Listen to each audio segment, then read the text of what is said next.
मध्य प्रदेश की बात करते हैं, रायसेन की, जहां 6 दिन पहले 6 साल की बच्ची से रेप के आरोपित सलमान को अब धर दबोच लिया गया है।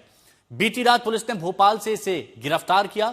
रायसेन जाते वक्त जब आरोपित ने भागने की कोशिश की, जब गाड़ी पंक्चर हुई तो उसके बाद उसने भागने की कोशिश की तो फिर एनकाउंटर की नौबत आ गई। पुलिस ने पैर में गोली मारी, तब जाकर सलमान को काबू किया गया। अब पुलिस के मुताबिक रास्ते में गाड़ी पंक्चर हुई थी। आरोपित सलमान भागने की कोशिश कर रहा था, उसे पकड़ने की कोशिश की गई। पुलिस ने गोली चलाई जो उसके पैर में लगी। आरोपित सलमान को अस्पताल में भर्ती कराया गया है। सलमान की तलाश पिछले 6 दिन से थी। पुलिस की 20 टीम एक्टिव थी, जगह जगह छापे मारे जा रहे थे, लेकिन यह बताया गया उस पर 30,000 का इनाम रखा गया। वो पैदल जा रहा था, सड़क के रास्ते नहीं जा रहा था, वो जंगलों से होते हुए भोपाल तक पहुंच गया रायसेन से। ना उसने किसी सिम का इस्तेमाल किया, ना मोबाइल का इस्तेमाल किया और किसी की पहचान में नहीं आया। एक रिपोर्ट आपके सामने।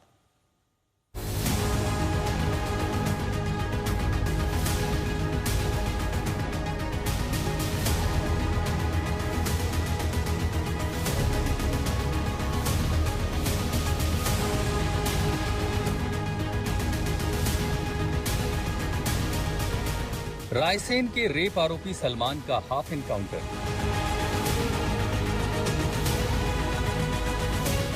सात दिन बाद पकड़ा रेप आरोपी सलमान। स्ट्रेचर पर जिस शख्स को आप जख्मी हालत में देख रहे हैं, ये वही शख्स है जिसकी तलाश मध्य प्रदेश पुलिस को पिछले शुक्रवार की रात से थी।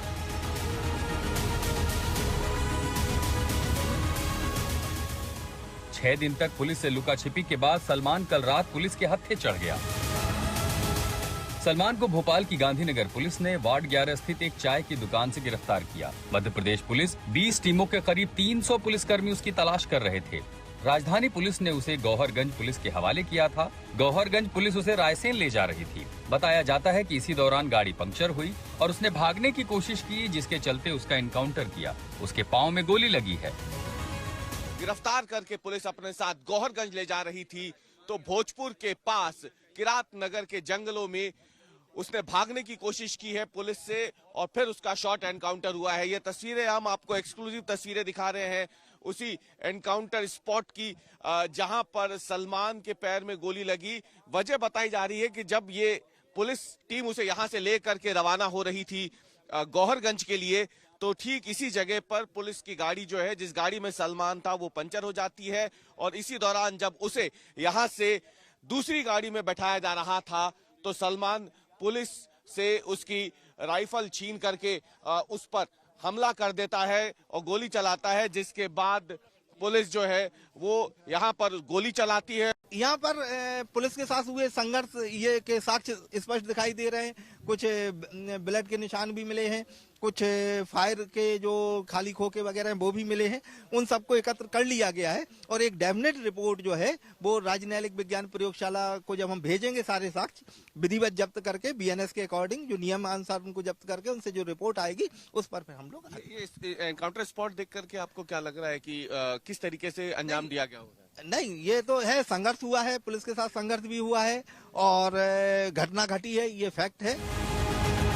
सलमान पर पुलिस ने 30,000 रुपए का इनाम घोषित किया था। उसकी गिरफ्तारी के लिए गौहरगंज थाने पर पिछले 6 दिनों से प्रदर्शन चल रहा था।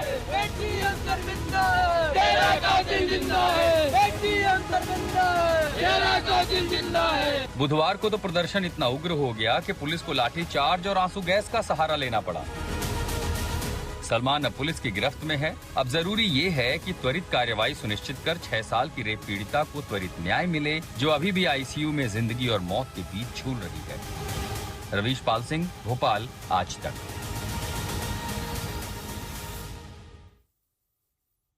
नाम था सलमान और 6 दिन तक वो पुलिस को घुमाता रहा। कैसे, वो हम आपको यहां पर बताते हैं कि आखिर 6 दिन तक वो कैसे अपना ठिकाना बदलता रहा। रायसेन से भोपाल कैसे पकड़ा गया, तो यहां पर देखिए 21 नवंबर को गौहरगंज, यानी रायसेन में गौहरगंज से भागता है सलमान की बात की जा रही है और तारीख थी 21 नवंबर जब वो गौहरगंज से भागता है और उसके बाद यहां पर जंगल के रास्ते वो भोजपुर पहुंचता है। जंगल के रास्ते वो ये जानता था कि पुलिस ने जगह जगह नाकेबंदी कर रखी है, 20 टीम मौजूद हैं। बंग रसिया रायसेन में एक जगह है, उससे आगे वो भोपाल बंगरसिया पहुंचता है। और यहां पर भी आप देखिए कि जंगल के रास्ते ही वो जा रहा है, फिर वो गांधीनगर भी पहुंचा जंगल के रास्ते। वो पूरा रास्ता जंगल से ही तय कर रहा था, क्योंकि पुलिस हर गली नुक्कड़ चौराहे पर इंतजार कर रही थी। और कमरा वो खोज रहा था रुकने के लिए, मोबाइल वो यूज नहीं कर रहा था, वो सोच रहा था कि कहीं पर रुक जाए, और इसीलिए वो कमरा खोज रहा था खुद के लिए कि कहीं पर वो रुक जाए। लेकिन अभी तक उसे ऐसा कुछ मिला नहीं था। हालांकि नशे की हालत में था, हरकतें अजीब थी, ये भी उसके बारे में कहा जा रहा था, क्योंकि वो नशे का आदी था। और नशे का आदी था तो उसकी हरकतें कुछ अजीब सी थी। जब उसको गिरफ्तार किया गया तब ये सामने आया। लोगों को वहां पर शक हुआ, पूछताछ में नाम उसने नहीं बताया। वहां पर जो लोग थे, जब उन्होंने देखा कि इसकी हरकत कुछ अजीब सी है, तो पकड़ा उसे, नाम नहीं बताया। फिर उसके बाद कुछ लड़कों ने उसे पहचाना, उसे चाय के बहाने रोका और फिर पुलिस को बुलाया। तब जाके सलमान पकड़ा गया है, जो 6 दिन से पुलिस को घुमा रहा था। रायसेन से वो भोपाल पहुंच गया और पुलिस उसे पकड़ नहीं पाई। स्थानीय जो लोग थे उनको जब शक हुआ, फिर उसके बाद पकड़ा, फिर पुलिस के सुपुर्द किया है। हमारे सहयोगी रवीश की एक रिपोर्ट आपको दिखाते हैं। क्या रहा था उसकी गतिविधियां, कैसे आपको लगी कि ये संदिग्ध है? वो मकान ढूंढ रहा था यहाँ पर, उसकी हालत भी थोड़ी ऐसी सही नहीं लग रही थी। और दूसरी बात, उससे डॉक्यूमेंट मांगा तो डॉक्यूमेंट उसके कुछ भी नहीं था। उसके मोबाइल नंबर मांगा, मोबाइल नंबर भी नहीं था। मोबाइल के बाद उससे किसी का नाम पूछा गया तो उन्होंने वो नाम का ही मना कर दिया, किसी को नहीं जानता। बड़ी परेशानी के हालात में वो था। यहाँ के नौजवान जो मुस्लिम बच्चे हैं, उनको लगा कि ये वही अपराधी, क्योंकि सोशल मीडिया के ऊपर उसके फोटो चल रहे थे। उन्होंने यहाँ राहुल गुरु करके हैं, उनको उसका फोटो दिया जो थाना गांधीनगर के अंदर थे। उन्होंने उसको वेरीफाई किया और कहा इसको बिठा के रखो। वो भूखा भी था, वो भूखा था। उसको यहाँ बिठाया, खाना खिलाया, तकरीबन आधे से 1 घंटे। हाँ, उसको बिठाया, खाना भी खिलाया और उसको बातों में लगा के रखा। आधे घंटे के अंदर पुलिस यहाँ आ गई। पुलिस ने के हवाले यहाँ के नौजवानों ने कर दिया, जिसमें रिजवान खान भी है, बड़े बड़े जी। रवीश भाई, कैसे देख रहे हैं? देखिए रवीश भाई, ये जो घटना घटित हुई है रायसेन की बच्ची के साथ, वो बड़ी कृत्य अपराध है। मेरी भी बच्ची है, आपकी भी बच्ची है, तो ये घटना को माफ नहीं किया जा सकता। मैं मध्य पार्षद भी यहाँ पे, हमारे जो युवा साथी है उनने बहुत ही अच्छा सराहनीय काम किया, क्योंकि पुलिस प्रशासन तो सो रहा था। इन्हीं लोगों ने उनको अवगत कराया कि यहाँ पे हम लोगों ने पकड़ा।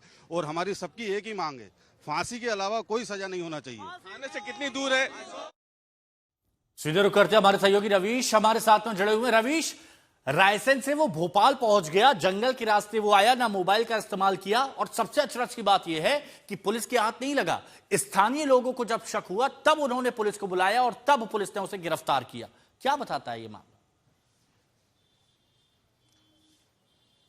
देखिए, बात सिर्फ यही नहीं खत्म होती हिमांशु। एक और चौंकाने वाली बात बताता हूं मैं आपको।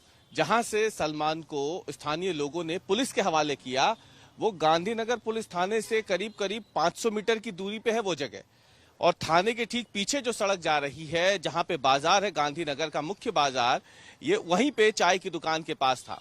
अब सोचिए, अगर स्थानीय लोगों की नजर उस समय नहीं पड़ती, तो हम आपको बता दें कि जिस जगह पे ये पकड़ा गया है उससे आगे फिर भोपाल की सीमा भी खत्म हो जाती है, फिर सीहोर की सीमा शुरू हो जाती है। वहां से अगर थोड़े और आगे निकल जाता है ये, क्योंकि जिस तरीके से ये गौहरगंज से पैदल चलता हुआ भोपाल पहुंच गया गांधीनगर तक, अगर ये यहाँ पे पहचान में नहीं आता इन युवाओं को और ये पुलिस को सूचना नहीं देते, तो फिर ये हो सकता है, मुमकिन है कि ये आगे भी जा सकता था और फिर ये किसी दूसरे, और अगर सीहोर पहुंच जाता तो आपको बता दें कि फिर सीहोर से लेकर खंडवा तक एक नया जंगल है जो विंध्य क्षेत्र में शुरू हो जाता है, विंध्य पहाड़ी के साथ साथ, और फिर वो खंडवा तक जाता है, ओमकारेश्वर तक, वो और लंबा जंगल है। तो जाहिर सी बात है, जिस तरीके से ये जंगल को चुनते हुए यहां तक पहुंचा, ये आगे भी उसका इस्तेमाल करते हुए और दूर जा सकता था।